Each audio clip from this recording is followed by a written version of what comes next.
Let's try that again because that's why I want to change the phone. So it seems to me that this particular line of IT could be anyone with the right mindset be able to pick it up. Obviously make a few mistakes at the beginning, because when you start any job, you don't know what the job is until you actually go through it. But on the flip side, in order to qualify for this job, it seems that you need a certain certification. Now, to me, that's just a form of gatekeeping, a form of just, I don't want to use the word scam, but just a way to make money. Similar in some circumstances to certifications for language. It just seems to me that it's just a way to just rank people with a piece of paper, when an experienced person before any of these exams would just be elected on their experience rather than on what piece of paper they hold. So I politely emailed this person back to say, seems to me that I would have to study for these exams and pass these exams before I even start employment. So I'm going to have to reconsider this kind of field of IT, which is fair enough, right? But I'm going to get the question every day from my mom. And I asked her, are you going to ask me every day? And then she said yes. So then I'm going to say no. I'm not going to get a reply from this person every day. So what my gripe is that it seems to me the layman's way to prove to someone that you have the skills without experience is to get a certification in said thing. So for example, accounting, right? I know there's different levels of exams for accounting. Law, you need a law degree. Now it seems to be that for this IT, you need a certification before you even do the job, which is ridiculous. Thinking if you don't have any experience, you're just out of college, university, you're in debt, and you need to take some more exams when you've already got a degree. And when you do start your job, if it ends up being that actually you don't even need any of those elements, maybe not even a tenth of what you learn, seems to me. And because you're studying for an exam, you're not really involving yourself in real world problems, right? You're just studying for an exam to pass 70-80%, whatever it is. Bringing me back to language exams, where you may need to have a certain certification because you're a foreigner in order to come to university in this country. You need a certain score in order to go to a certain college, which is crazy. And to me, that's just a way of making money. But it is a system in place, and I'm sure someone will argue the benefits of that. And it's like a filtering system, so it's like a way to prevent, to sort out the good from the bad, to sort out what's necessary to sort out.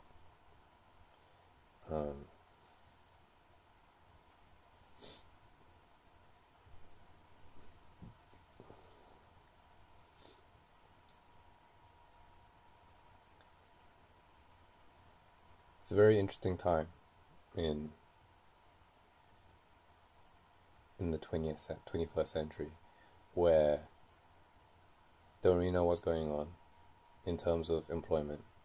There's the whole dream of staying with one employer for the rest of your life. That may still be true, in Japan for the older generation, but for the younger generation, we skip town, we skip companies every 3-5 years, and statistically as well, I saw a video which said that actually this is the service industry, the food service industry in particular, has the highest turnover in terms of employment. Why? Because it's low training involved. It's similar, and you can train anyone fast, but in terms of employment, someone's not going to stay employed for more than a year, maybe even 2 years, because the vast majority of them will be working part-time because they're students, right? So that's where I'm coming from.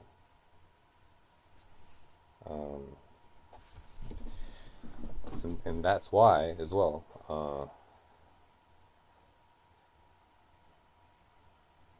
I'm an actor, because there's no piece of paper which says what level actor I am or what skills I have.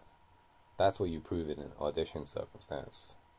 And the casting director, producers, they had to take a risk with somebody. And yes, there is going to be times when the person with the most experience or higher publicity, or someone that can pull in the audience, they'll get picked over someone else, and there's nothing you can do about that. But that's why you're an actor, because you make that time in order to realize that there is going to be a director out there that sees you to complete their project, their production, and they're going to have to take a risk on you, because they're going to have to take a risk on someone, but it's a calculated risk, and that's what you prove to them in an audition circumstance. And each production is different, because they're not going to ask you about your previous experience in terms of, can you do this or that? As an actor, you can do anything. Nothing is beyond the realm of possibility. So that's where I am right now in my life, with a sore throat.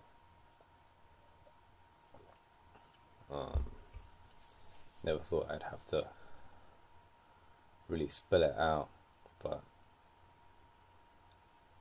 on my radar right now, I guess still not heavy on my mind, but it's still on my mind. Not having KB around anymore, and things that aren't really on my radar are finding employment anytime soon. What should be on my radar is Japanese, progressing my learning in Japanese. That's been put on hold since last weekend, so I've given myself a good 10 days, 11 days to kind of mourn, to kind of process what I need to process. So there's that, and yeah, that's where we are. So gonna end the video there, and go back to just trying to figure things out, you know. And then just realize that one day I'll look back on this situation and realize that whatever sacrifices I make, which one is I'm still going to the gym every day, so I'm sure that's going to play a part into it, where my body sacrifice is going to help a production one day. And things like the Terminator, right? Arnold Schwarzenegger. James Cameron actually pictured the Terminator as an ordinary person, someone that could walk around and not be noticed. But Arnold, you notice him straight away, right? Because he's muscular. But it's so impactful in terms of cinema that's why he was selected for the role. So He didn't know that. He, being James Cameron, didn't know that that would be his final choice. But it had to be his final choice when he found out about Arnold. And Arnold, growing up in Austria, just moving to America, didn't know that he would ever be the Terminator. In fact, he wanted to be Carl Reese, right? So these little things in life, you look back on them.